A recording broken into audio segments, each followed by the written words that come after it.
The second of the Noble Truths is about the cause of suffering, and this in Sanskrit is called krishna.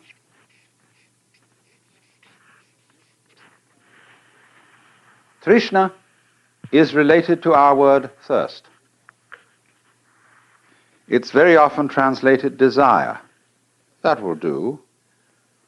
Better perhaps is craving, clinging, grasping, or even, to use our modern psychological word, blocking. When, for example, somebody is blocked and dithers and hesitates and doesn't know what to do, he is, in the strictest Buddhist sense, attached. He's stuck. But a Buddha can't be stuck. He cannot be phased. He always flows, just as water always flows, even if you dam it. The river just keeps on getting higher and higher and higher until it flows over the dam. It's unstoppable. Now, Buddha said then, dukkha comes from Krishna. You all suffer because you cling to the world, and you don't recognize that the world is anitya and anatman. So then, try, if you can, not to grasp. Well, do you see that that immediately poses a problem? Because the student who has started off this dialogue with the Buddha then makes various efforts to give up desire, upon which he very rapidly discovers that he is desiring not to desire. And he takes that back to the teacher, who says, well, well, well. He said, of course, you are desiring not to desire, and that's, of course, excessive. All I want you to do is to give up desiring as much as you can. Don't want to go beyond the point of which you're capable. And for this reason, Buddhism is called the middle way. Not only is it the middle way between the extremes of ascetic discipline and pleasure-seeking, but it's also the middle way in a very subtle sense.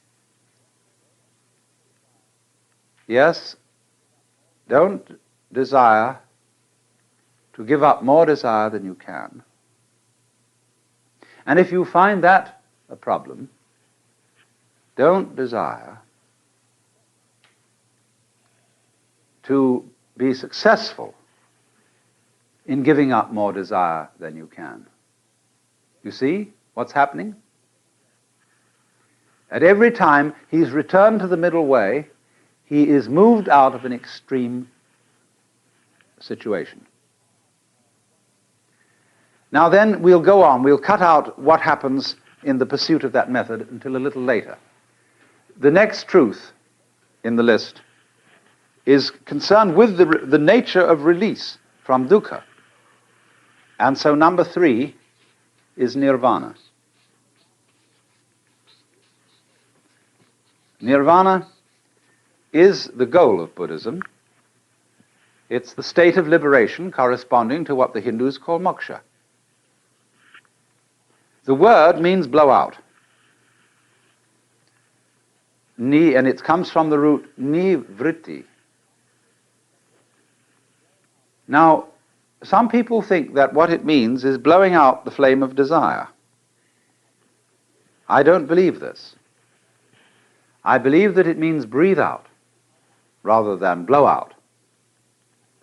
Because if you try to hold your breath, and in Indian thought, prana, breath, is the life principle. If you try to hold on to life, you lose it.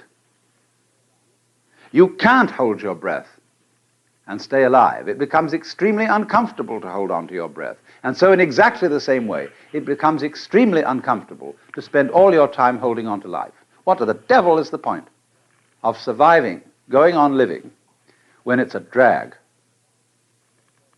But you see, that's what people do. They spend enormous efforts on maintaining a certain standard of living, which is a great deal of trouble.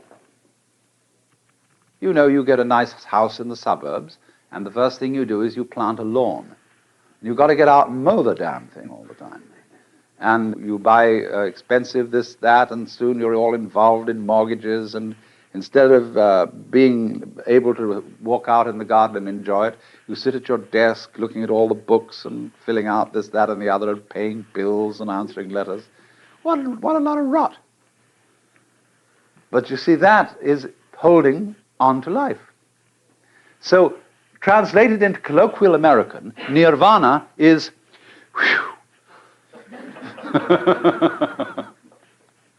because if you let your breath go, it'll come back. So, nirvana is not annihilation. It's not disappearance into a sort of undifferentiated void. Nirvana is the state of being let go. It is a state of consciousness and a state of, you might call it, being, here and now in this life.